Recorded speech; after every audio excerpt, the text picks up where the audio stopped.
All right, let me see how we're looking up in here. We should be good to go.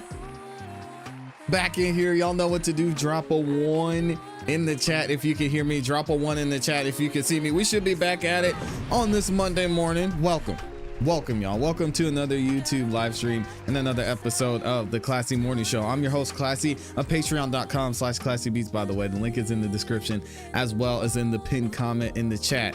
And we're going to get into it today. We've got so much to cover. I couldn't even get tell y'all all we have to cover today. We got to talk about Charlie Kirk, some new information that's come out about the shooter, what's going on with the investigation with the FBI and local authorities. We've got information about Officer Dever. Yes, shout out to Officer Kelly Dever. It looks like she is up out of there. They got her out of BPD, which is crazy. And then we're gonna get into some interesting reactions. I know y'all have seen what's been going on with this Charlie Kirk situation, and both sides of this, I don't even know what to call it, argument. I mean, both sides are really interesting to see. So we're gonna get into it here in a second. But before I do, I gotta say what's up to the people, man. Let me make sure we're good. Let me make sure I can see y'all in the chat. Okay, we should be good. Shout out to my awesome, amazing Amy is in the building. As always, kicking off the show the right way. We've got Jay Buckmaster is in here. Valencia, good to see you. Jay Money, the big dog. We've got Mary in here as well. Virginia Wiley. Taco Tuesday is in here a day early. Shout out to Taco Tuesday. CPE is in here. We've got Slim Life. We've got, oh my God, there's a bunch of y'all in here. Shout out to Amanda as well in the building. Good to see you. We've got, I need to shout out all the members. Les Cleaver, of course, is in here as well. First thing. A Fitz is back at it. Good to see you, A Fitz. We got Bombay in here. All right, I'm gonna go ahead and get into it because we have so much to cover today, and I don't want y'all to miss a second. I don't want to hold you hostage anymore either. So before we do, if you could, please make sure you like the video on your way in. All right, guys, likes are free. It doesn't cost anything. It takes less than a second for you to like the video, and it also helps the channel to continue to grow. It lets the algorithm know that y'all are enjoying the show. It shares the video, the channel, this live stream, and any video that will drop in the future with more people. So thank you again to everyone that's liked the video so far. Over nearly 1,300 of you have liked the video coming in. Thank y'all, man. I don't ask for much. I appreciate it. If you're feeling extra generous, you can share the video as well. I know a lot of you share over on Instagram, you share on X, you share on Facebook. So thank you to everyone who's done that so far. All you have to do is click the button that says share. It's also got an arrow that's curved and pointing to the right. You can click that, share the video out, and you can even share it to your group chat and let them know where you guys are going to be hanging out and learning about what's going on over here in this crazy world that we have. So make sure y'all do that. If you have, I appreciate it. I also will be giving a special shout out to everyone that sends in a super chat as well. So thank you again to everyone that's, oh, I pressed the wrong button. That sent in the super chat. We got my guy Les Cleaver with the 5 bomb, first super chat of the day. He says, I pray each of you have a great week. Thank God for another day of peace, well, love, and understanding. Blessed be our Lord. God is our peace. Thank God for God. But are we at a peaceful place? Y'all, I've got a lot of thoughts of what's been going on over the past several days, and we're going to get into it here. I don't know about that one, but we can have peace in our hearts. So thank God for that. We got Jay Money in here with the 10 bomb. Says, hope everyone had a great weekend. Back to the grind. Happy Monday, y'all. Praying for healthy, productive, lucrative, and blessed week for everyone. Thank you to the big dog, Jay Money, up in here. We've also got Virginia Wiley with the 5 bomb. She says, good morning, CEB family. Let's make this week great in purpose. Be blessed. Thank you, Virginia Wiley. I appreciate that. Yeah. Take it one day at a time, man. Every day is a blessing. I'm thankful for it. Thankful to be here. Thankful to have some amazing conversations with y'all as well. Man, thank y'all too. I see a lot of new faces in the building too. I appreciate y'all being here. Before we get into the show, especially considering we're going to be talking about a person and a subject that is very polarizing, meaning there's just people on both sides of the fence. Really extreme topic.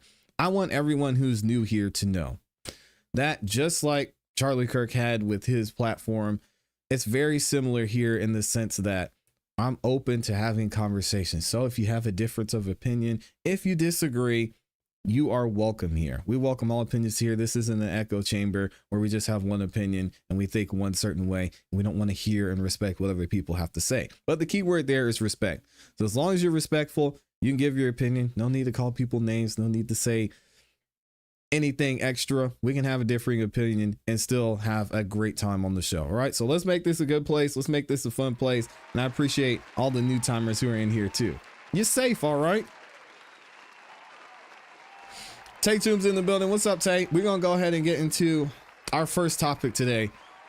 And y'all know we got to talk about what's going on with the investigation of this Charlie Kirk assassination. Now, I have seen an enormous amount of information and theories that have come out since Charlie Kirk has been assassinated. There's theories coming out about how he was shot, what angle he was shot from, who shot him, why he was shot. Was he really shot? I mean, I heard so much, but I want to go and get into what we're actually hearing from the government. I know some of y'all are like, what's the point of listening to what they're saying? Who knows if they're telling us the truth? But we're going to hear specifically from the director of the FBI, Kash Patel, and see what new information they have when it comes to this investigation of Charlie Kirk. He has not confessed to authorities. He is not cooperating. But all the people around him are cooperating. We can confirm that his roommate was indeed a boyfriend who is transitioning from male to female, and that. Okay. With that being said, shout out to Governor Cox. I think he's done an excellent job during this entire investigation. But one thing I will say about this entire Charlie Kirk situation is I hate how every minor detail has been made into a political thing. Granted, Charlie Kirk, he was involved in politics. A lot of the conversations he had were based around political situations, but taking everything about this person's life, Tyler's life, and spinning it into a political comment is kind of annoying at this point. Boyfriend who is transitioning from male to female, and that he is cooperating with authorities. A Fox News alert. Charlie Kirk's murder suspect refusing to cooperate as the FBI discovers new details about his dark digital footprint before he makes his first court appearance tomorrow. All right, FBI Director Kash Patel joins us now. I can't imagine, Mr. Director, how busy you've been, especially Charlie Kirk isn't just a impactful person, he's your friend. So I understand that. But having said that, people are looking to you to find out is how big this investigation is going to be. Can you tell us the latest? Absolutely. It's so good to be with you. And you're right. My personal feelings and relationship with Charlie, I have a job to do for the American people, and I'm committed to do it for President Trump. We flexed all resources the FBI had and surged multiple air assets as soon as this shooting occurred. We were cycling in agents, evidence response technicians, hostage rescue technicians, and special operators in and out of Utah, cycling evidence back and forth on these FBI planes as soon as we could so that there was no delay. And what we did once I got there, along with the deputy on the ground around 5 p.m. local on September 11th, was walk the entire crime scene, including the foots the suspect himself took. And what we learned. And walking the crime scene before Kash continues, there were a lot of cameras in the area that we still haven't seen, which I think is interesting. And a lot of people are really calling for that information to be released because there is a camera directly behind Charlie Kirk. We don't have the footage of. Obviously, the FBI has it. There's camera footage from his right. There's camera footage from his left. There's camera footage from the building next to where Charlie Kirk was that we haven't seen yet or hasn't been released to the public. Makes you wonder why. Because we saw a lot of video from other people who were in the area that was released. It's interesting. Learned was there was evidence, DNA evidence that could be collected and had been collected, including a screwdriver that was found on the rooftop. Also, we went over to the scene in the wooded area where the firearm was discarded, and the firearm had a towel wrapped around it. It's important. I'll get back to that later. I even walked into the wooded area in the ravine, so I knew from my investigative experience what I could bring to the table and what decisions I needed to make. And having the support of President Trump and the full support of the White House was what we needed for these resources to happen. And I can report today that the DNA hits from the towel that was wrapped around the firearm and the DNA on the screwdriver are positively processed for the suspect in custody. So, Mr. Director, that is vital. That is breaking news and vital information, because now you have the casings for the gun. So you connect the gun. Now you got his DNA on it. That's huge. But I also want to get to another part. I just got to interrupt. Sorry, I just got to interrupt. We have the DNA on the screwdriver that was found on the rooftop and the towel that the firearm was wrapped in. The firearm itself, this is a great point. Thanks for raising it. Yeah, no problem. That is being processed by ATF laboratories in Maryland, and I believe they'll speak to that at a later date when their process is incomplete. But I just want to let you know the FBI handled the screwdriver and the towel found on That scene. is important clarification, Mr. Director. I want to get to the 20 members in that group chat. Have they been brought in for questioning? And the group chat that from our reporting that we're hearing is from after the assassination. Do you have the messages from before the assassination? Well, let me take a step back and tell you what we were doing while we were there and how we were led to the suspect so that this all fits into the puzzle. We, as soon as we learned of the shooting, we were able to, I think Charlie Kirk was shot at 12:23 local time on September 10th. By 12:39 p.m. local time, FBI assets were on scene securing the scene. We then launched at 10 a.m. the next day the first images of the suspect. Myself and the deputy arrived at 5 p.m. local time on September 11th. And then what we did was decided to have a press conference at 8 p.m. local, where we issued for the first time FBI obtained video footage that we seized from the security camera surveillance system and new images, enhanced images. I decided to release immediately to the public because we.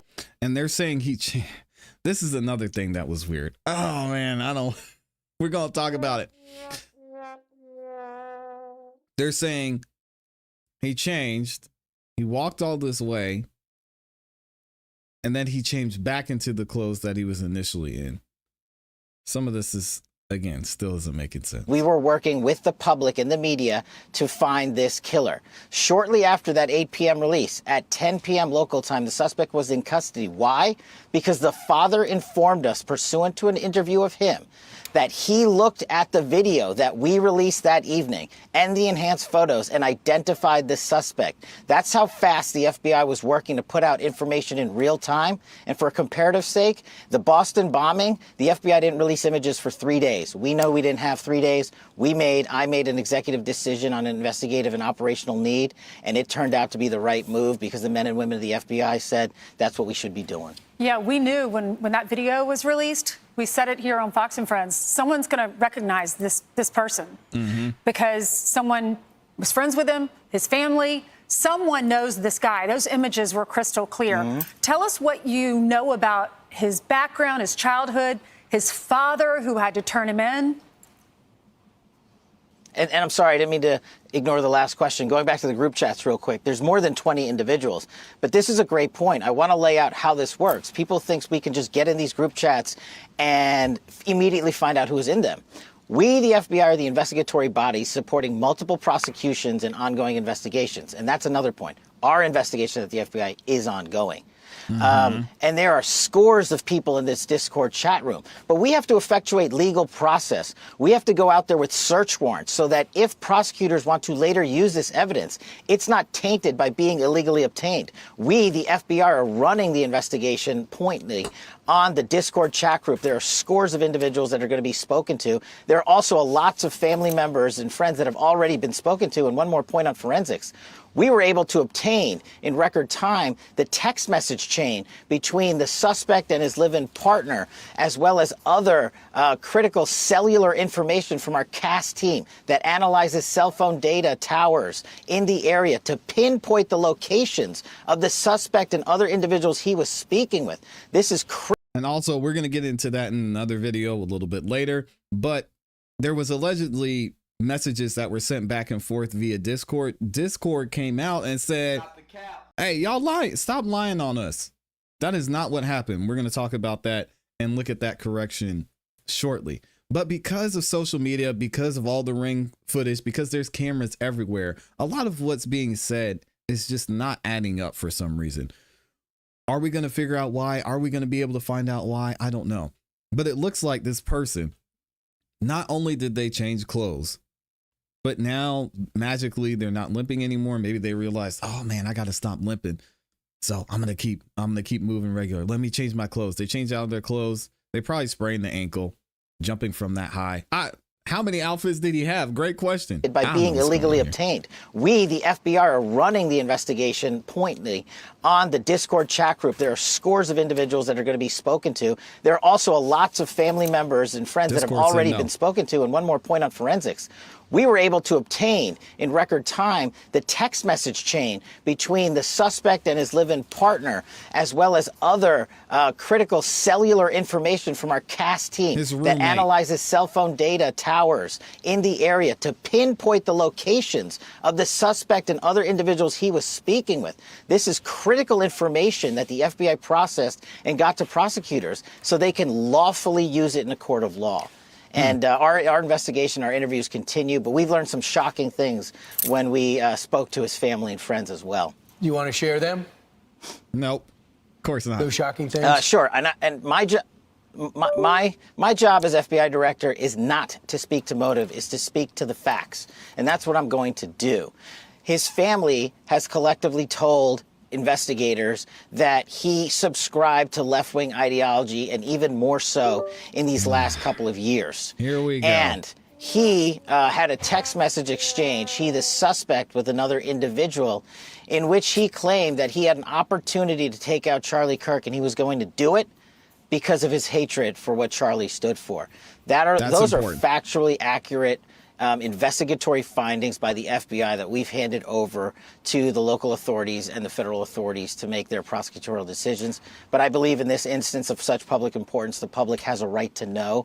And I've told you I'm committed to transparency, and that's what I'm doing here today. I'll be interested to hear from Tyler's parents, because it seems like, and what I've been seeing reported, Amy's done a lot of investigating on this as well, that his parents not only were very close to him, but they were clearly conservative. And there was a lot of back and forth about that. People saying, oh, well, this is clearly a conservative kid that did this and allegedly shot and killed a conservative person. So there was a back and forth about that. But I want to hear from his parents as far as his relationship with his roommate, because if I had to guess, it would most likely seem like Tyler had a separate lifestyle that he was living. He was in a relationship with his roommate who was in the process of transitioning, allegedly. So again, if they didn't know that, then it would make sense that they didn't know a lot of the stuff that Tyler was into or had going on. That person that he was talking to, why didn't that person say something? Our investigation is ongoing. That's a great question. And we don't have an answer on that just yet. But Mr. Director, you're right. Your job is not to speak to ideology, but you do have the BAU, the Behavior Analysis Unit, that are there. And my sources, people that are within the Bureau and outside that used to be FBI, tell me that the BAU has been encouraged not to tackle the transgender issue from an ideology standpoint. Have you heard that? Are you tackling that? I know you only been there recently. Doesn't matter. But you can't have a political slant saying we're not going to attack different political ideologies because it's going to offend someone. You're absolutely right. And that's why me and the deputy have been quarterbacking this investigation ourselves. There is no one at the FBI that is going to politicize this investigation. There's no one at Quantico or anywhere else that is going to say we are not looking at X or Y. We are looking at the facts, and that is why we are releasing the facts in record fashion. If you go back and look at historical cases like Luigi Mangione and the Boston bombing, how long did it take the Bureau to release information to the public? We're not doing that. Those two manhunts took 5 days, and they happened in downtown major metropolises. We apprehended our suspect in 33 hours because we were transparent and open with the American public, and we're going to continue to do that. So anyone that thinks that the FBI is not on top of its game and that me and the deputy and everybody in leadership in our Salt Lake City field office in Quantico is doing anything politically, I'm not having it. And if you've heard anything else about it, they are lying to you. We're on it. Well, what do y'all think? I don't know about that one. I've heard a lot of political statements. Now it's hard to, I guess, to decide where they're coming from. It's clear how Governor Cox feels about this, the governor of Utah. He's not happy about it. He thinks there's political motive about it, which is why at the beginning he keyed in on the fact that his roommate was in the process of transitioning. And that's going to be a part of the narrative. I think that's going to be pushed on the other side. On the opposite side, you're going to hear so much about, well, there's a reason that this happened to Charlie Kirk. Yes, it is political. It's because he was spewing alleged hate, which we're going to get into in a second. It's interesting to see how this investigation is going on. I highly doubt that we're going to hear from Tyler's parents, because this has to be something that is absolutely devastating for them if Tyler is the one who did this and they seemingly involved in some way. So we'll have to wait and see what happens. I want to know what you all think about this in the comments and in the chat. All right, we've got 1,500 of y'all in the building. Oh my goodness. And nearly all of you have liked the video. Thank y'all so much, man. Thank you, thank you, thank you. 1,300 of you have liked the video already. Y'all are amazing. I appreciate it. As I always say, and will continue to say, that's the #1 way you can support the show, and it helps out a lot. So thank y'all so much. Amy said you came out with the info because you already knew there was a hit and y'all covering something up. Uh-oh. Amy, we gotta relax, all right? Dang. Y'all are saying Cash is lying? You think? Oh my goodness. You think the director of the FBI is lying? That would be crazy. Sarcasm. Did the parents know about the roommate? I highly doubt it. Love curly hair. I highly, highly doubt it. From the pictures I've seen and from the way it appeared they lived, and just knowing the state that they're in, I would be surprised and I would be shocked if his parents knew about him and his roommate boyfriend. The victim's wife wasn't devastated enough 2 days later, so why not?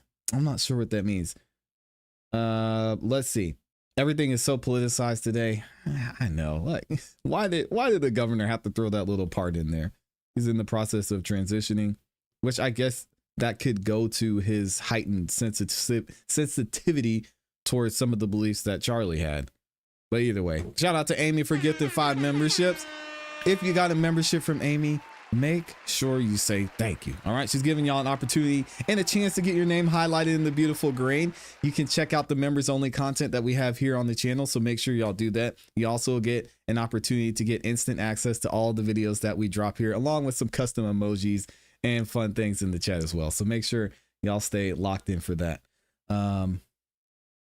What else are we saying? It's laugh out loud, not the government lying. Say it isn't so. They would never. Yeah, I can't imagine that they would lie. People handle grief differently. Tyler's dad did turn him in, and justice for Charlie Kirk. Yeah, I don't know that there's any justice. I mean, not only to die, but to die so publicly and in that way. I mean, dang. And I don't want to hear well, at least he died, but doing what he believed in and what he loved. I mean, that's fine and good, but to die like that, it's just not. It's sad, man. And I want to ask, I was going to wait until the next section to ask this, and I'll probably ask this question again.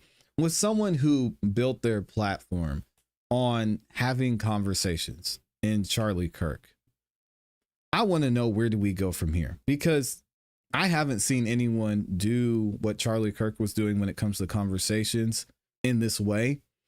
And love him, hate him, like him, dislike him. You cannot deny the fact that Charlie Kirk was giving a platform not only to himself, but to people who had differing views. So with that being said, people love and are comfortable and enjoy echo chambers. Charlie Kirk was pretty much removing that. And he was giving a platform to one side, giving platform to the other side, and is saying what he believed on the issue. Where's that space going to be now? Because I haven't seen anybody else doing it like this. Where's someone coming out saying, hey, here's what I believe. Let's have a conversation about it. Who's gonna continue that? Because now it seems like there's not going to be any conversation at all. There's going to be our side, their side, and then that's it. There's no space where we can come together. I want to know from y'all, one, if you think it's important. I personally do. And two, if you see somewhere I'm not seeing where people can actually have a conversation. It's unfortunate. You said Congress? I know you're joking, CPE, but Lord have mercy. I'm just really frustrated. I really want to hear facts, not politics. I appreciate you for trying to keep it things. Yeah. We're going to keep it on the facts here. We'll have another show to where we can discuss and really get into it. But yeah, it's unfortunate to see, because I think the reason I move the way I move on this platform and I leave it open the way I leave it open here is because I agree with what Charlie said when it comes to having conversation. It's so important to have conversation from both sides. And you can really, it's just really harmful to society if we're not coming together and trying to understand where everyone's coming from, sharing our beliefs, and having the conversation at least out of respect. It's a shame. We need another channel. Yeah, it'll come. I gotta find, once I find the store where they sell time at, and I could purchase some more time, we'll get it going. Either that or just, yeah, I need to hire some more people probably. Ben Shapiro already said that we will not do any events on college campuses ever again. Can't do that, man. How would Charlie feel about that? It's so important. What's it gonna take? And I get that. I feel that, because, you know, times are scary, but you can't stop the conversations from happening. Maybe have closed events, maybe have invite only events. That could be something. Then you could possibly do it smarter, have a screening, have a background check on the people who are there, have higher security, but don't say that, Ben. But Ben, he's not Charlie Kirk. Let's be real. Again, not trying to spark outrage, and I'm not comparing the beliefs, but I see no different from killing MLK, JFK to me. No offense intended. Well, shout out to Mary. People aren't going to like that. But again, a lot of people who followed Charlie Kirk closely agree with that. A lot of people agree that he was open about his beliefs, and he was more than just a political activist. A lot of people believe that he was somewhat of a civil rights leader, because he was getting up there, standing up and talking about rights that he believed that we should have and the way the world should be. So, yeah, I don't have a problem with that statement. And seeing this now, not realizing how big of a effect Charlie Kirk had, I might have to agree with that even more, because, man, I mean, we're still 5 days later. It seems like getting close to 5 days later, talking about this man and his impact. And there's still people on both sides celebrating. Some people are celebrating. Some people are ready to fight. It's crazy. There will be more this fall. Charlie Kirk's people just gain more Charlie Kirk voices. Yeah, exactly. In order to have people begin to talk with abolishing all political parties, they'll just be back in another way, or you leave room for a dictatorship. But we're not getting into that. I got to keep it moving in here. Thank y'all both. Shout out to the game. We're going to have some good conversations today. And thank you to Amy for gifting all those memberships as well. All right. So keyword civil. Well, yeah, no. Keyword is civil. True. Who's listening to Scary Ben Shapiro? He's been hiding in a bunker for a week. Also, after 10 years of listening to Charlie Kirk, he was a horrible and stood for negativity. Also, Charlie Kirk was no patriot. Man, Steve, I'm not seeing that at all. What I've seen from Charlie Kirk, that is exactly the opposite of what I've seen. So, but again, you're entitled to your opinion. I haven't been listening to him for 10 years, but I think a lot of what everybody says gets taken out of context. When you quote someone out of Amy's saying the same thing. When you quote someone out of context in order to paint them in a negative light, you're a liar.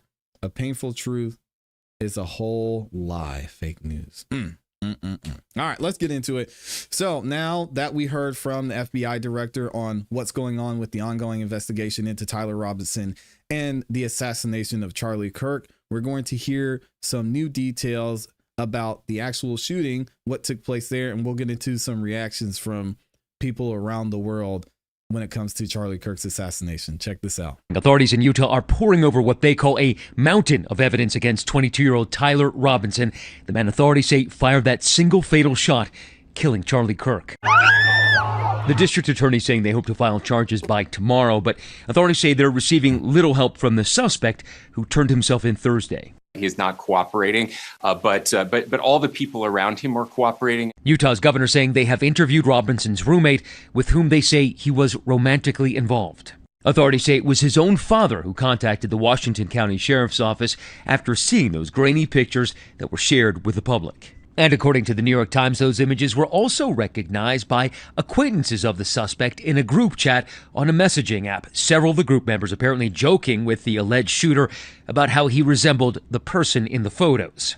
Hey, listen, if y'all think you can hide, you take one picture and upload it to the internet, you're done, man. You cannot hide. This just happened and people were texting him like, hey, man, that's you? What were you doing at Charlie Kirk's event? It's crazy out here. The messages described by the Times reportedly show one user tagging the suspect's username and asking, "Where are you at?" with a skull emoji. Suspect quickly responding that the man in the picture was his doppelganger and that people were trying to get him in trouble. Law enforcement is now reviewing this video obtained by TMZ, which appears to show the suspect walking towards campus at 8:07 a.m. In another video obtained by TMZ is a man appearing to match the description. All right. So I have to correct myself. Now this is making more sense. The FBI, the way they're reporting this is so confusing. So this is him walking to campus in the morning, not after the shooting. I'm so glad they cleared that up. People were trying to get him in trouble. Law enforcement is now reviewing this video obtained by TMZ, which appears to show the suspect walking towards campus at 8:07 a.m. In another video obtained by TMZ is a man appearing to match the description of the alleged shooter. Police say he appears to walk with a stiff right leg. Law enforcement sources telling us they believe he was hiding his long gun underneath his clothing.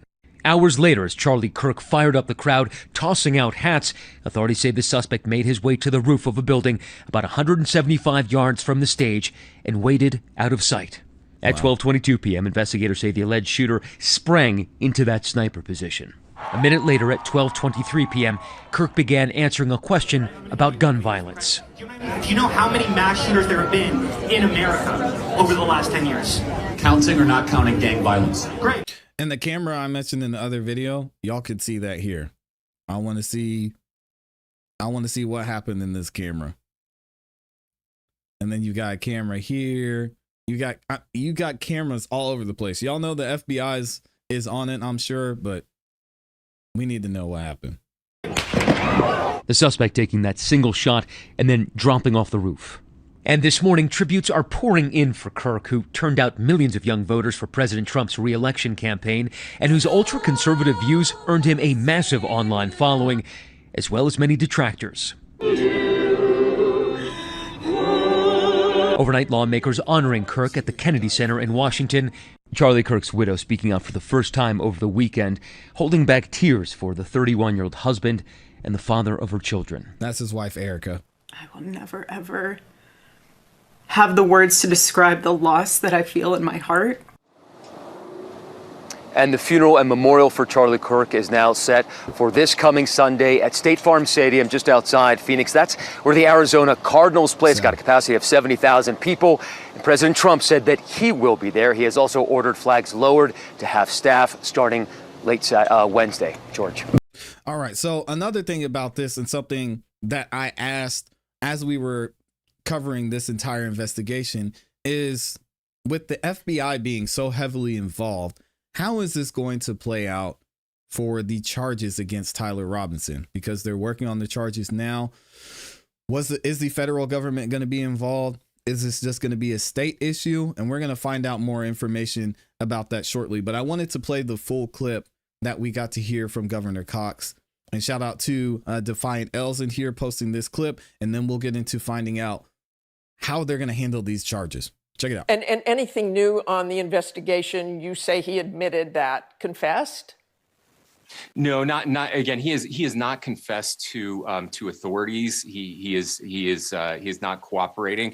But all the people around him are cooperating, and I think that's very important. There were reports yesterday that we can confirm that his roommate was indeed a boyfriend who is transitioning from male to female. That's information that the FBI had mentioned yesterday. We can't confirm that as well, and that he is cooperating with authorities as well. And all right, so let's get into this article from Politico. I know, all right, this is the only place I could find this information so far. So y'all, give me a second. I know how a lot of people feel about Politico. We'll keep it moving. So what do they say in this article? Why the Kirk shooting is being charged as a state, not a federal crime, and what that means for an eventual trial. Now, before we get into it, if you're wondering, yes, Utah does have the death penalty, right? So keep that in mind. So far, the known details of the Kirk shooting do not appear to support federal prosecution, legal experts say. Here we go. The criminal case against a man accused of killing A man accused of killing Charlie Kirk will likely play out in a Utah County courthouse under the control of local prosecutors. But a national audience may very well be watching. That's because the alleged shooter, whom authorities identified on Friday as Tyler Robinson, is facing state-level criminal charges. And in Utah, unlike a federal court, criminal trials are routinely televised. Y'all know we will cover it here. Robinson has been charged with 3 crimes under Utah law: murder, causing bodily injury with a firearm, and obstruction of justice, obviously because he ran. It might seem surprising that the case is not a federal one, given the national notoriety of the crime and the FBI's heavy involvement in the investigation, as I said, but homicides can be charged as federal crimes in only a few circumstances, such as an assassination of federal government official, a killing on federal property, or a hate crime that was motivated by the victim's race, religion, or another protected characteristic. Now, when it comes to the hate crime, that could be possible, and that may give us some insight into why the FBI is looking into certain things, why they're interested in his roommate / boyfriend transitioning, because this could play into his whole interest in shooting Charlie Kirk in the first place. If it's just simply, oh, hey, I didn't like what he was saying, so, I did what I had to do, that might not be enough for the federal government to charge him. So far, the details on the Kirk shooting do not appear to support a federal prosecution, legal experts say. Right now, based on the facts I'm aware of, I do not see an obvious federal crime, said Mary McCord, a longtime federal prosecutor and former acting head of the Justice Department's National Security Division. Of course, there's hate crimes that sometimes can be applicable, but not for politics. Interesting. Now, McCord cautioned that the investigation is still in the early phases, so it's possible that evidence may emerge of other participants on additional offenses that could form the basis of federal charges. Are we talking about RICO? Interesting. Could we have a federal RICO on our hands if there's a group or a bunch of people that Tyler was associated with? Maybe. For instance, violations of federal gun laws or computer intrusion laws. But for now, the case is under the jurisdiction of Utah prosecutors. FBI Director Kash Patel alluded to the fact at a press conference on Friday announcing Robinson's arrest, saying his agency is largely supporting state and local officials. So it sounds like the FBI doesn't want their hands on it. If this does stay state, and I want to know y'all's thoughts on this, if this does stay a state case, do you think it would be more likely that something was being hidden or less likely? Because if it's a state case, y'all know we're going to be here. We're going to watch every single second of that case if it's televised, which it should be. We're going to watch every single second of that case if it's televised. If it goes to the federal side, we ain't going to see nothing. We might see some drawings of what Tyler looked like. We'll have some transcripts from people who are sitting in the courtroom, but it's not going to be the same. So if it stays at the state level, how do you guys think that's going to affect our perception of this entire assassination and situation? Let me know. The FBI has a certain role to play, and we will play that role, the director says. We will continue to work with the state and local authorities to develop the investigation to provide them with the evidence they need for their ongoing prosecutions. The former federal prosecutor who spoke on the condition of anonymity to discuss the sensitive case said it's typical for the FBI and another federal agency, the Bureau of Alcohol, Tobacco, Firearms, and Explosives, to get involved in local criminal cases that include guns. That's true. They often rely on ATF K-9 units to help locate firearms and casings, the prosecutor said, even if cases ultimately result in no federal charges. I know we have GBI here. I guess they would have UBI over in Utah. Both Utah and federal systems have the death penalty, so there is more severe punishment that could be achieved by going through the federal system. There is no more, severe punishment that could be achieved by going through the federal system. So either way, this dude, I mean, he's cooked. I shouldn't use that's insensitive to use the gun sound effect. Either way, it's not going to be good. No federal crime for domestic terrorism. I did not know this. We're learning something today. McCord said Kirk's assassin is a reminder that there is no federal domestic terrorism charge, despite years of debate about whether one should be passed. A series of bills were proposed in 2019 to make domestic terrorism a crime at the federal level, but they were waylaid by concerns about the government potentially targeting domestic political groups.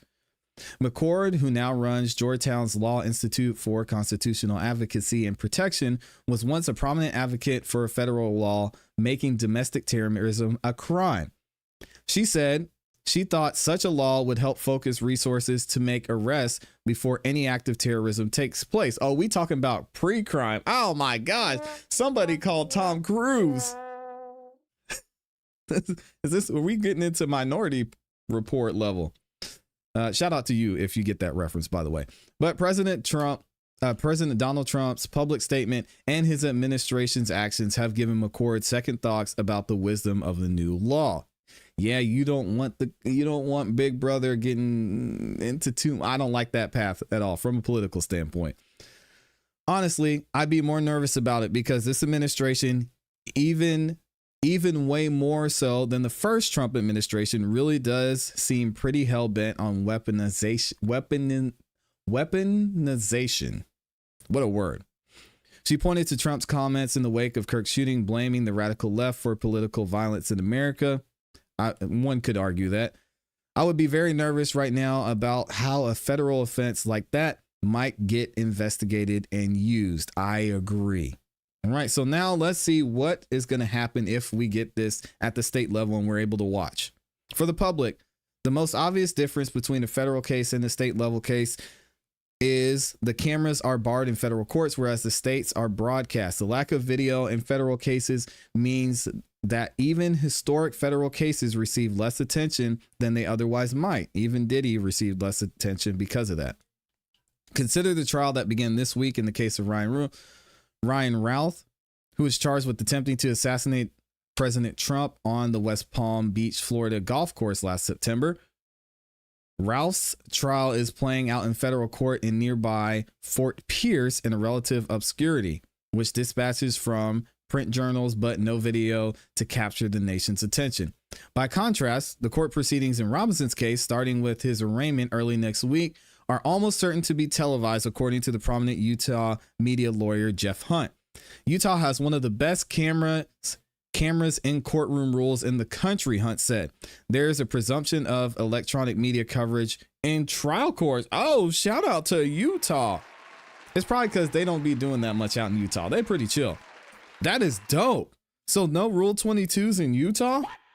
Utah has one of the, okay, so there's a presumption of electronic media coverage in our trial courts. The rule applies to all criminal proceedings from initial appearance to sentencing. I got to give them another round of applause for that. Talk about transparency. So what do y'all think? It's seeming like moving forward, since we have the arraignment next week, we're going to be covering that here, as you all know, hoping that this stays at the state level, just because, as we read in this article, it really doesn't matter if it goes state or federal, right? It matters to us because we want to be able to see it, and we want to be able to hear and see every single day, every single piece of evidence that they have on Tyler Robinson, and maybe go into why they could do this. On the other side, I don't know if this is going to go to trial. I'm going to be honest. If the DA's office can get some type of win with the plea deal on this, Tyler does not want to take this to trial. Let's be honest. And we talked about this with Y&W Melly too. So we'll have to wait and see what happens. Let me know what y'all think about this in the comments and in the chat. Yeah, Utah. Hey, shout out to Utah, man. Maybe we should be covering more cases there. They say, oh, y'all want to come in? Go ahead. You want to tweet? I'll take a picture. Judge is up on the stand. They don't care. They said, man, we're going to assume everybody is on Twitter in the court. That's insane. Shout out to them for that. I don't think Utah will offer him a plea deal. They'll go for the death penalty. Governor Cox seems pretty hell bent on that, but honestly, it's not his decision. Now, could he make a couple phone calls? Yes.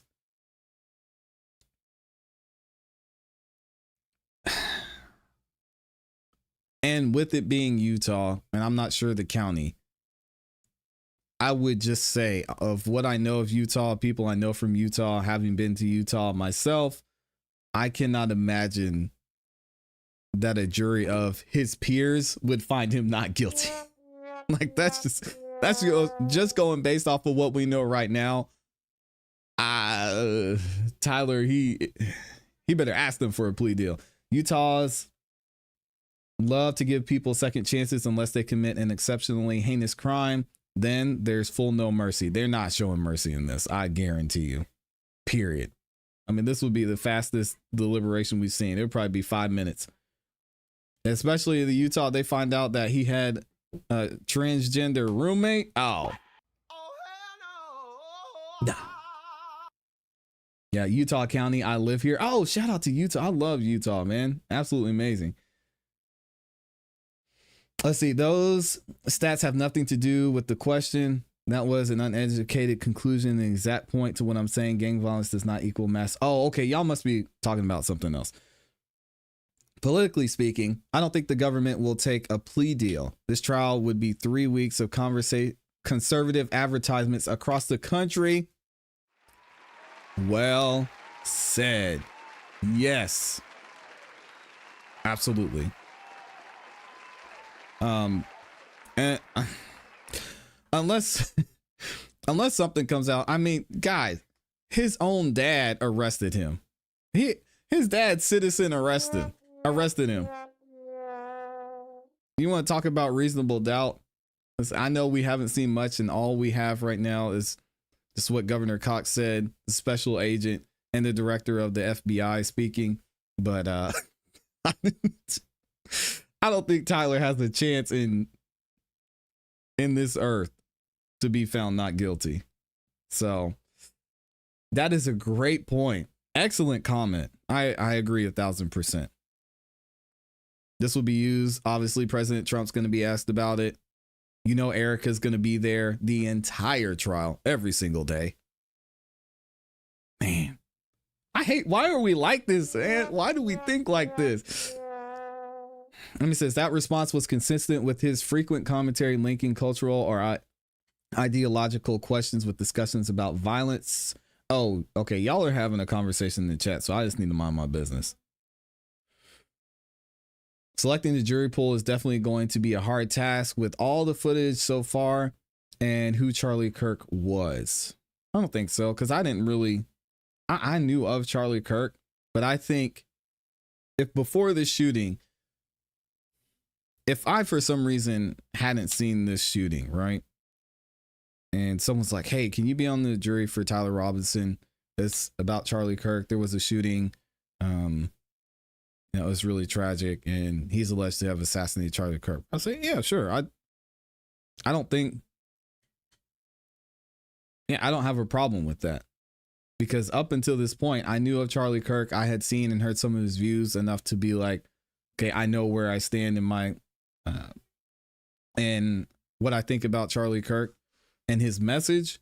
And that was pretty much it. So I think there's probably a lot of people out there, even in Utah, who were just like, I'm not following this on the news. I'm not even watching the news. So I don't think it'll be that difficult, to be honest. It might be 2 days because they might look at him guilty automatically. Are we not talking about Dever? Yeah, we've got Dever coming up shortly, but we got to get the Charlie Kirk news in here. I can't just give y'all everything up front. Dang, Sam, you're not even going to take me to dinner? You just want it all right now, huh? You just want me to talk about Dever first thing and get up out of here. That's crazy. Shout out to Shari. My goodness, let me cook, man. Dang. I appreciate you, Sam. I'm kidding. If you're new here, I'm very sarcastic. There are a lot of people losing their jobs over saying the wrong things about Charlie Kirk. Is it the wrong things, or is it just despicable things? Celebrating someone's death and being assassinated on live TV is one of the most despicable things I think I could ever imagine. If you agree with them, fine, but good Lord. Governor Cox is pro-trans and pro-men and women's sports. What? Charlie and the governor were not on good terms. I did not know that. Thank you for that. Thank you for that statement. Then why would he go out of his way to make that statement? That doesn't make sense either. Charlie was genuine just because you feel he wasn't doesn't make it true.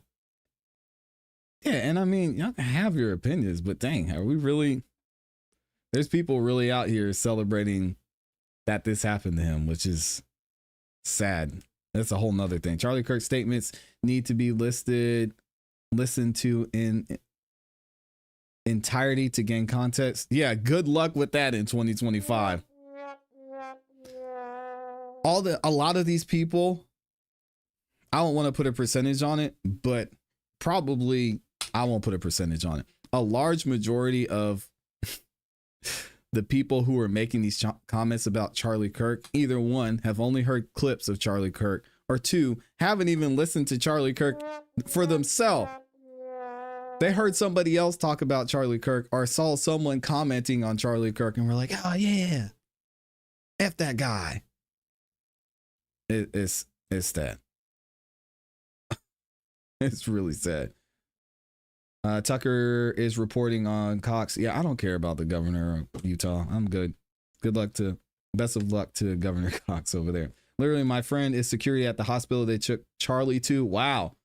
She was called in during the shootings and she'd only heard his name. Didn't really know him. Yeah, exactly. So I don't think, just knowing Utah, I don't think it'll be that difficult to get a jury. Let's see. Cox is playing up the rhetoric to divide our country. I wouldn't be surprised, man. Charlie wasn't genuine to facts. That's not an opinion. I Google not nice what he believed in. Oh man. Some of y'all might be in the wrong place. I believed in, well, I won't say a lot because I've been following Charlie that long, but I believe in a lot of what Charlie Kirk believed in. We share the same faith, so there might be time for some of y'all to exit. Either way, let's go ahead and get into this next topic. This is the last Charlie Kirk thing, and we'll get off of it because I know y'all want to hear about Officer Dever. Here's that I made a mistake. So we'll get into it here. This one, I know we're gonna have a lot of fun with this conversation because, as I mentioned before, Charlie Kirk was not only a polarizing figure, but when it comes to Charlie Kirk in general, there are people on both sides of the fence that are either happy or sad about what happened to him, which is hard to see, but we're going to get into that in a second. Before we get to what people are saying about Charlie Kirk and his unfortunate assassination, let's look at this article from TMZ, because I think it's interesting that we now have Discord coming out and saying that the FBI may have gotten it wrong. Check this out. Charlie Kirk. Discord says the platform was not used in the suspect's murder plan. Now, you might be wondering, why are we talking about Discord? Well, it was said in a press conference by the FBI and by Governor Cox that Discord was used, or they were able to see messages from Discord from people who were communicating with Tyler about the assassination, about leading up to the assassination. And Discord said, hey, y'all get our name out your mouth. It wasn't us. Discord was not used by Tyler Robinson to either plan the murder of Charlie Kirk or to hide the evidence, TMZ has learned.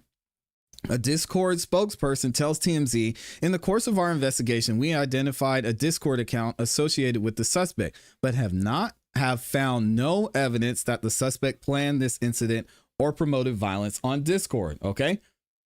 What did they say? The statement goes on. The messages referenced in recent reporting about planning details do not appear to be on Discord messages.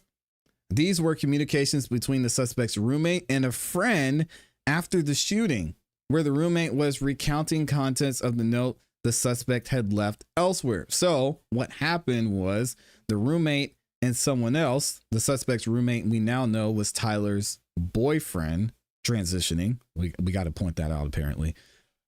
And they were talking about it on Discord, not Tyler actually planning what happened to Charlie Kirk or what he did allegedly to Charlie Kirk on Discord. Authorities say Robinson's roommate showed them Robinson had made a joke on Discord and then showed investigators the messages, which included Tyler stating a need to retrieve a rifle from a drop point, leaving the rifle in a bush, and a message referring to having left the rifle wrapped in a towel. Discord seems to be saying these communications were not on its platform, rather on a note that Robinson had written off the site to his roommate. Interesting. By the way, Discord says it removed Robinson's account. I don't know how they could do that. What? How can they do that during a federal investigation? How could they just remove his account? That's a lie. Utah authorities have said that as of this point, they believe Robinson acted alone, but the investigation is ongoing. Okay. Now we're going to get into the reaction that we're seeing from people out in society. This reaction I'm going to show you guys absolutely shocked me. And I'm honestly not going to have too much to comment on this, but I want you all to listen carefully to what this man says in the church during a service about Charlie Kirk. And I want you all to let me know if you agree, if you disagree, and how this makes you feel. All right. And shout out to Officer Tatum for posting this. Excellent YouTuber, by the way. If y'all don't follow Officer Tatum, Brandon Tatum over on X, make sure you go check him out. He says, Officer Tatum says, I knew Charlie Kirk personally, worked with him for nearly 10 years. He doesn't have a racist bone in his body.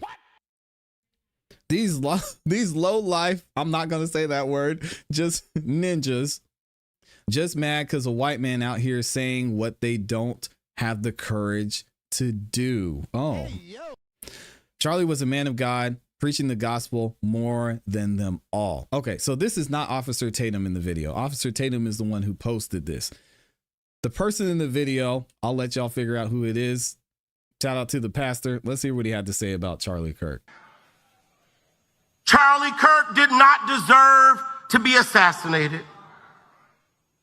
But I'm overwhelmed seeing the flags of the United States of America at half staff calling this nation to honor and venerate a man who was an unapologetic racist and spent all of his life sowing seeds of division and hate into this land. Again, guys, this man was having conversations with people and expressing his beliefs. I don't know how. When's the last time you've seen someone who spews hate have conversations, regular, open conversations with the opposition or with the other side. Never have you seen that.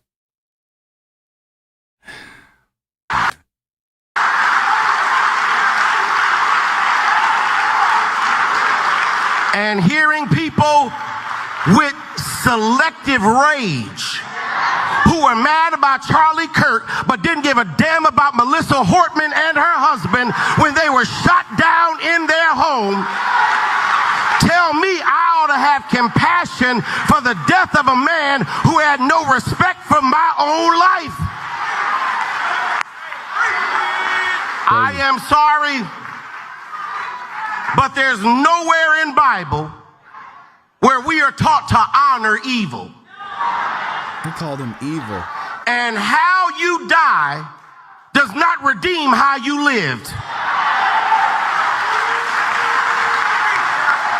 You do not become a hero in your death when you are a weapon of the enemy in your life.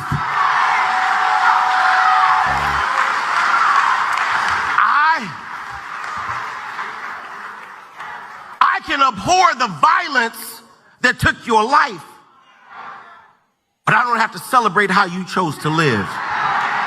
Goodness. I am overwhelmed. This was hard to listen to because, again, I've seen a lot of Charlie Kirk's content. I've been following him for a while, and I have not seen anything of what this man is saying to be true. Having open conversations, open debate, and expressing your beliefs is not a hateful act. And it's really scary to me that we're at a place here to where just because someone has strong beliefs and views on one side or the other and they express those, that's seen as hate. It's almost as if I have an opinion, you have an opinion, and if your opinion goes against my opinion, that's hate. And it seems like that's where we are in our country. Because from what I've seen, none of what this man is saying is factual. None of what he's saying is true. And it's purely based off of either something that was taken out of context, willingly taken out of context, or something he just wants to believe on his own. Let's keep going because, again, this topic and this man was so polarizing that it's back and forth as to the opinions of how people feel about his passing. Look at this one. Charlie Kirk never mocked or diminished young people who were lost in gender ideology. He met them with truth, conviction, and compassion, reminding them they are not broken but loved and worth fighting for. We will carry that torch and never stop fighting. Today, we remember his legacy. Check this out. Trans women are not women. What's your name? Sam. Nice to meet you. You tell me, what is a woman? What is a woman? What is a woman? What is a woman? What is a woman? Dude, I don't know. I don't like you. I think you spread hate. I think you spread bigotry. Why are you so hateful?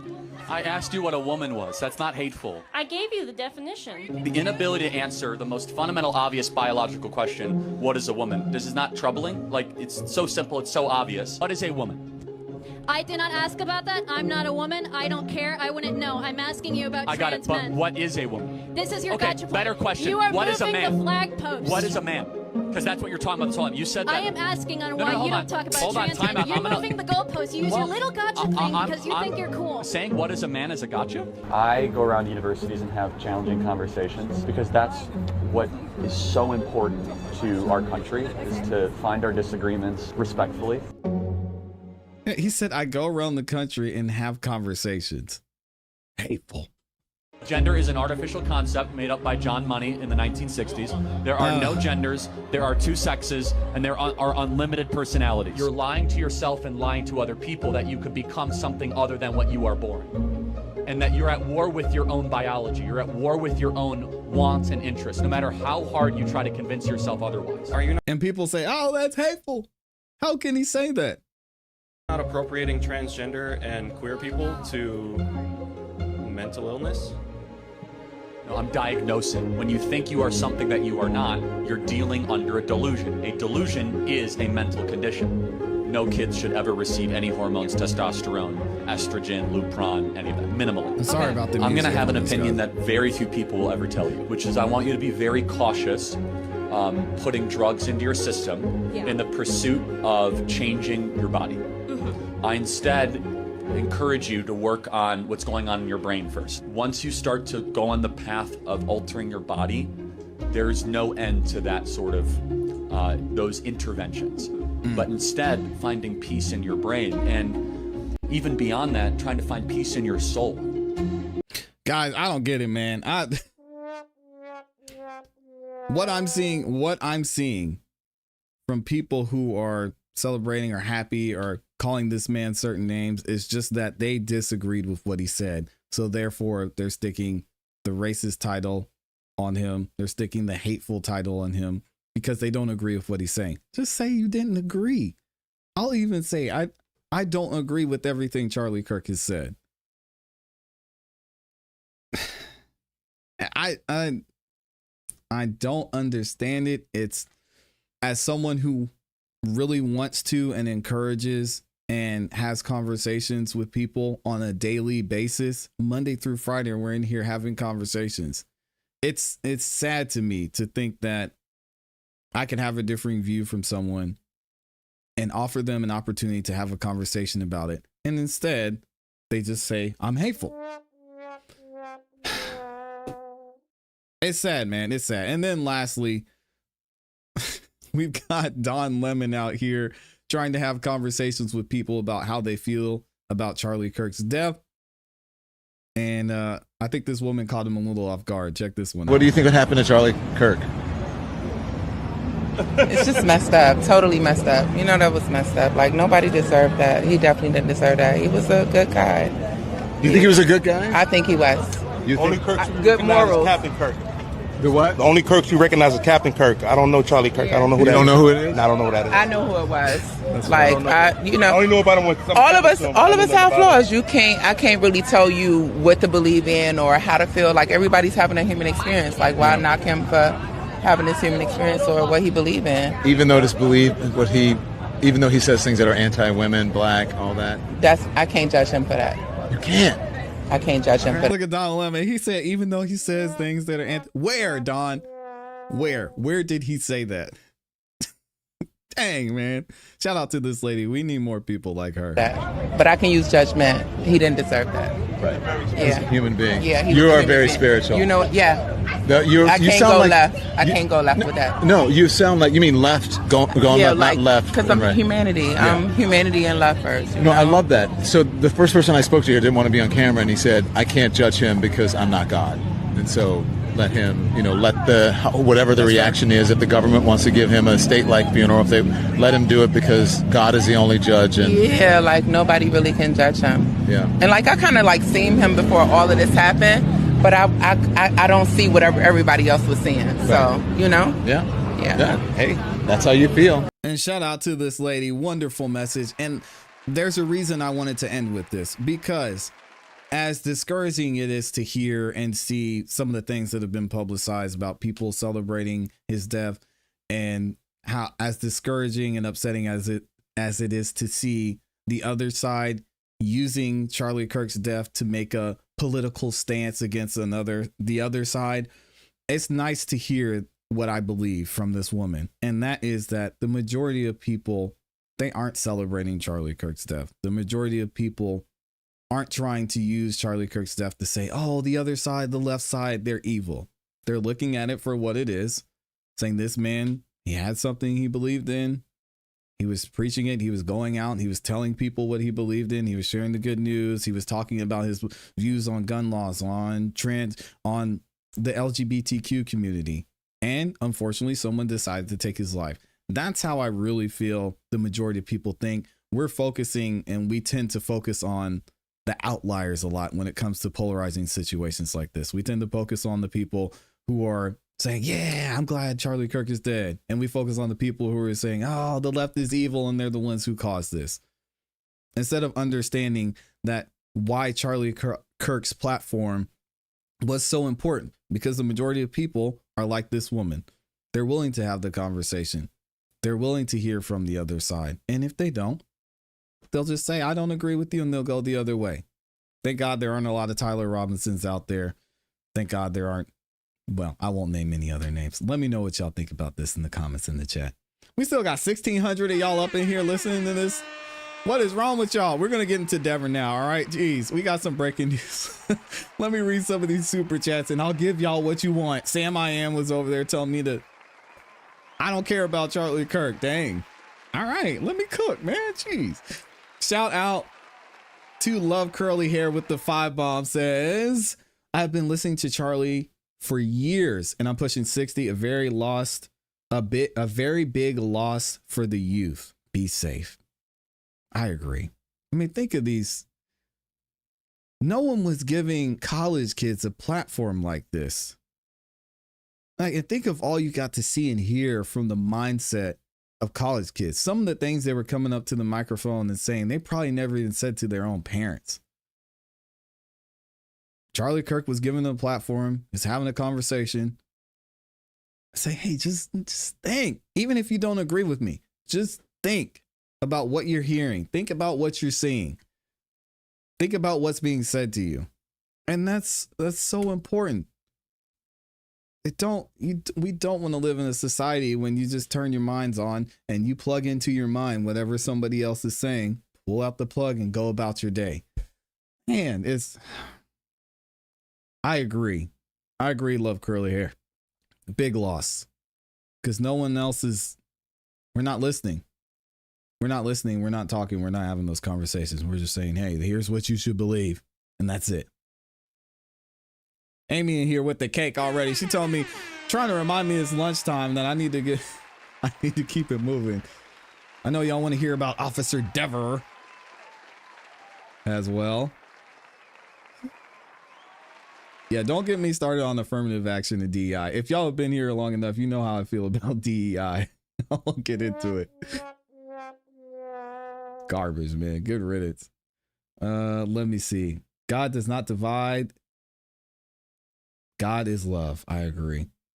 Yes, ClassE wonderfully said. I feel the exact same way. Yet so many believe in this pastor. I was shocked. I could not believe a pastor said that. Calling someone a racist is a serious label. Not anymore. We just throw it around. If we say, hey, man, pull up your pants. Why you got your pants down past your waist like that? Racist. Hey, man, when you go to work, make sure you're presentable. Straighten up. Be professional. Oh, it's racist. It's pink cake every day, Amy. Oh, yeah, let me get that. Shout out to Amy with the cake. He claims some criticisms are exaggerated and mischaracterized. For example, when people accuse him of racism, all his remarks about DEI are black pilots. That clip about the black pilot was hilarious. And I immediately knew what he was saying. But people, again, don't think. They're not thinking. To hear something and they react. He frames these as defenses of mediocrity, or as a response to what he's seeing as unfair policy or rhetoric. If someone says he's a racist because he criticized affirmative action or DEI, a rebuttal could be that doesn't prove hatred. It could be an ideological opposition to certain policies. Yeah, and I'll say black people because it's mostly black people who are saying that he was racist. Like DEI just didn't apply to black people. That's the thing. And if you go and look at the statistics and the numbers when it comes to DEI, I'm really making a lot of people who are saying that are making it about them when it's not. That wasn't even about you. Anyway, shout out to Amy. People can't handle the truth. I told the truth here. And I was told it was an opinion and to sit down. Yeah, it's sad. It's sad. Let me see what y'all are saying. Okay, I need to find Amy's comment so I can put it back on the screen. And we'll finally get to Officer Dever. All right, thank y'all for sticking around. I know y'all want to get to the juicy part because you're tired of hearing about Charlie Kirk. We're gonna be talking about Charlie for a while. Let me see. Do I have Officer Dever here somewhere? I feel like I should. I don't have a picture of Officer Dever. We'll get Alan Jackson up there because he was the one harassing her on the stand. Let me see if I can find this. I've never heard of him until I saw the murder. No one deserves to die by gun violence. I feel bad for his family and what this will do to them. Yeah. Can we compare the coverage of this assassination to others?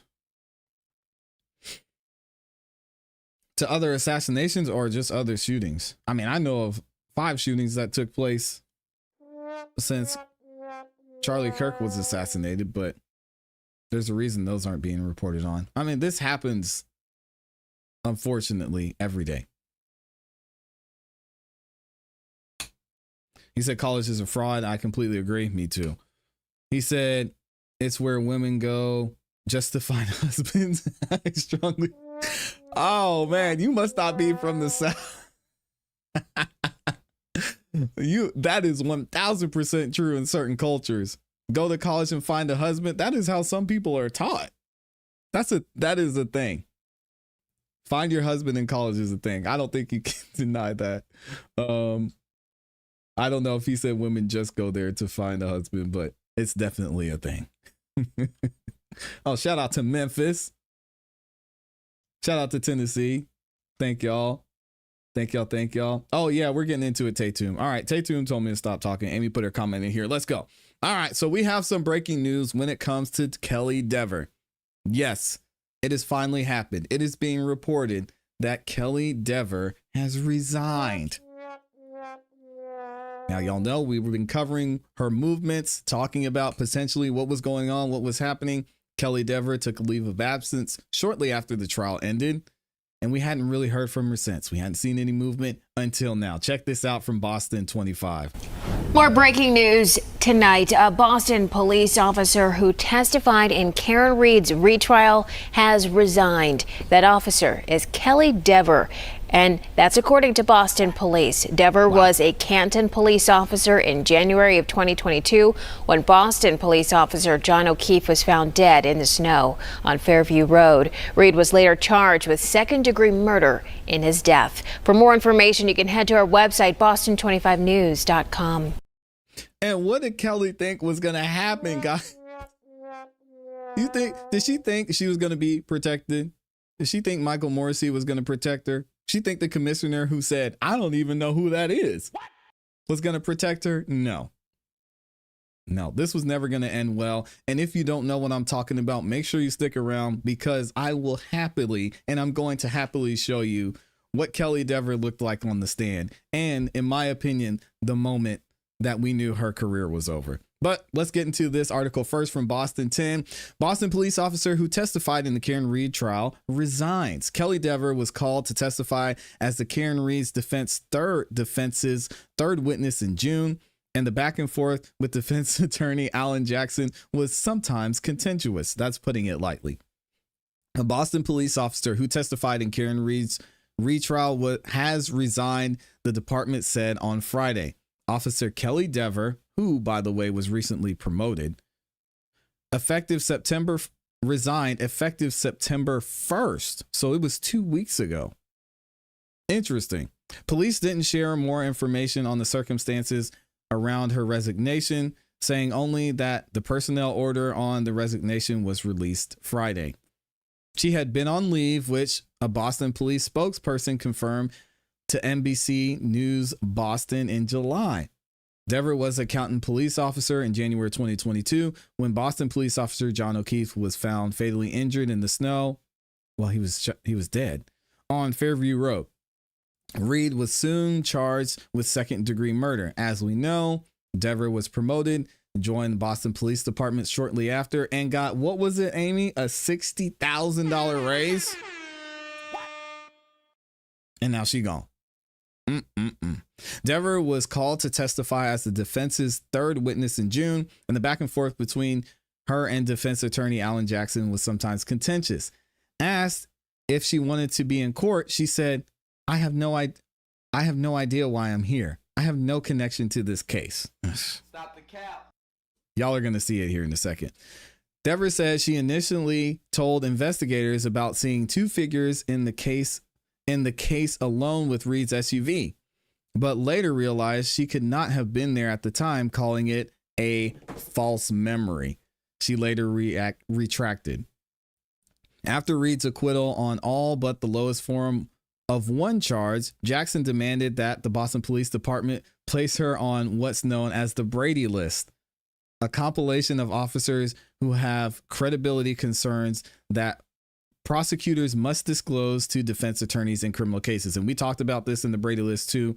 I mean, being on the Brady List, you literally can't do anything. Even if you're on desk duty, if you're brought before a trial and they say, hey, you passed this piece of paper to the defendant, your testimony can be just thrown out essentially. There's no point in you testifying because you're on this Brady List, in my opinion. So we talked about that, and Alan Jackson was moving forward to basically ruin this chick's career, which is unfortunate for her. Either Officer Dever lied about having a false memory, or she actually suffers from a condition that subjects her to false memories. In either case, her credibility and reliability as a law enforcement officer are irreparably compromised. Alan Jackson wrote in a letter to Boston Police Commissioner Michael Cox, obtained by NBC 10 Boston. We read that letter here too. The Boston Police Department didn't initially receive a response to Jackson's letter. There's been no confirmation that Dever's leave, which the department has characterized as being over family, or her resignation were related to the Reed case. Yeah, we know it was. Now, of course, we have the man himself who absolutely called this to a T. We got to talk about Aiden Kearney, of course, Turtle Boy. Y'all know he mentioned it. And 4 weeks ago, he actually called this and said, it's going down. I'm hearing reports. Dever ain't coming back. What does he say? Just a reminder, I correctly reported 4 weeks ago that Kelly Dever walked into the Jamaican Plain Boston Police Station, all right, resigned, and handed in her badge and gun. The Boston police lied to Howie Carr about it when reached out for comment. This is the same Boston Police Department whose chief said that he didn't know anything about Karen Reed or John O'Keefe and threw Dever under the bus. We saw that. Michael Cox was not having it. It's hard to watch. Yesterday, they officially announced that she has resigned. All right. And then we've got an article here. Y'all can go check it out on tbdailynews.com from Turtle Boy. So now let's do a little bit of a fun rewind. And I talked to you guys about this, to the moment when I believe that Kelly Dever ruined her career. It wasn't the false memory necessarily. It wasn't her attitude on the stand. It was when she said this. You understand, well, the Commonwealth has never intimated, suggested, or advised you to say anything other than the truth, have they? No. Have you been given any consideration or reward because you remedied your memory? No. After being shown the evidence that you left that day, January 29, 2022 at 3:45, and learning that the defendant's car did not get to the Sallyport at 5:30 or so p.m., is there any way you could have seen Mr. Berkowitz and Mr. Higgins in the Sallyport with the defendant's car that night before you left for work? There is no way. Understanding you made a mistake. She said I lied. Was the defense receptive to your explanation that you made a mistake? Objection. Sustained in the form. Did the defense pressure you when you told them you were going to come into this court and tell the truth about your mistake? Objection. No, allow it.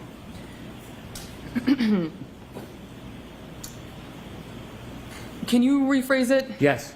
When you told the defense you had made a mistake about your memory, did they pressure you? Yes. Did they pressure you to say something other than the truth?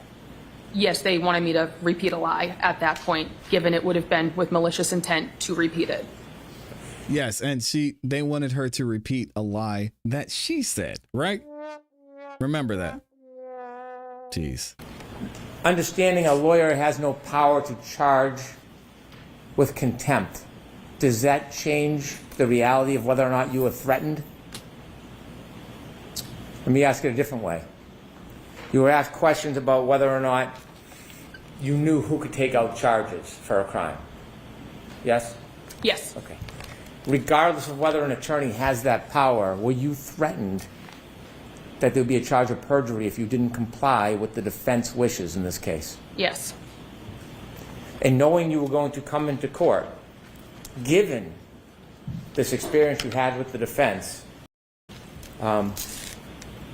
is that why you felt like they were going to tear you? Is that the phrase we used? Yes, because they did not want me to tell the truth. So I told them that knowing they were kind of trying to eat me alive into repeating something that is not the truth. Rather than to come in here and be attacked, wouldn't it have been easier just to said what you had earlier thought was true? Objection. I'm going to allow that. Wouldn't it be easier just to come in and accommodate them rather than be threatened? Well, of course. So why did you come in here? My entire job revolves around what I say on the stand right now. Here we go. If I was to lie, I lose my job. I lose everything. I'm here to tell the truth. I cannot lie while sitting on the stand. Oh my God. This was it, guys. This was the moment for me when she messed up.